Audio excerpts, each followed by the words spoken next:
টিভিতে তো খালি বড় বড় কথা কয়, কৃষক বাঁচলে দেশ বাঁচবে, কিন্তু কৃষক যে মইরা গেল সেই খবর কে রাখে?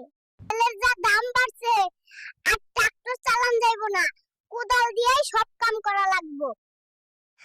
কাইলেই বুকটা ধরফর করে, এইবার কিস্তির টাকাটা দিমু কেমনে? আবার কিস্তি নিমু। কি কইলেন 10 টাকা কেজি বেগুন? ভাই, আমার বেগুনেরও একটা ইজ্জত আছে, এর চেয়ে কমে বেচলে পোলাই কি একটা মোবাইল দিছে, এখানে নাকি সব খবরাখবর পাওয়া যায়, কই চাপ দিলে যে কি হয় কিছুই বুঝি না।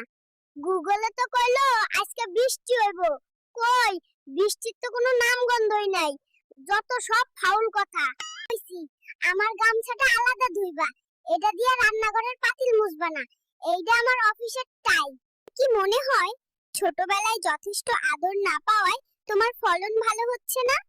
সব খুলে বলো আমাকে। এর নাম কৃষিবট। ও একাই জমি চাষ করবে, ফসল ফলাবে, আর বাজারে সিন্ডিকেটের সাথে ঝগড়াও করবে। তোদের জ্বালায় তো গাছের পাতা রাখা যায় না। দাঁড়া, তোর আজকে খবর আছে। এটা আমার নতুন সিকিউরিটি সিস্টেম। ছাগল ঢুকলেই টুংটাং করে অ্যালার্ম বাজবে। ডিজিটাল যুগ। ছাগল বাড়ির যাবি না নাকি? আরেক জমির ধান খেয়ে দরবার লাগাবি, চল তাড়াতাড়ি।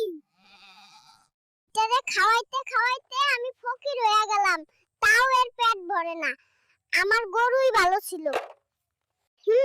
ডিএনএ টেস্ট করে বুঝলাম এর বাবা লাউ আর মা কুমড়া। এটা একটা জেনেটিক্যাল মিরাকল। তাই দেখেন আমার লাউ গাছে কি সুন্দর লাউ ধরছে। আপনারা সবাই দোয়া করবেন আর আমার পেজটা ফলো দিয়েন।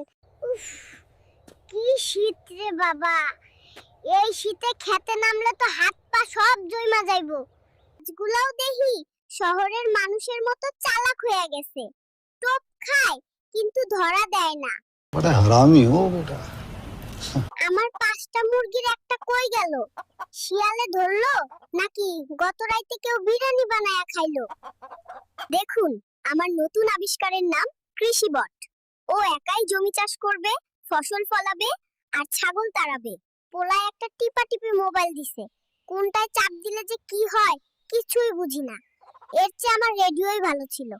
ভিউয়াররা, ভিডিও ভালো লাগলে দয়া করে চ্যানেল সাবস্ক্রাইব করেন। ধন্যবাদ।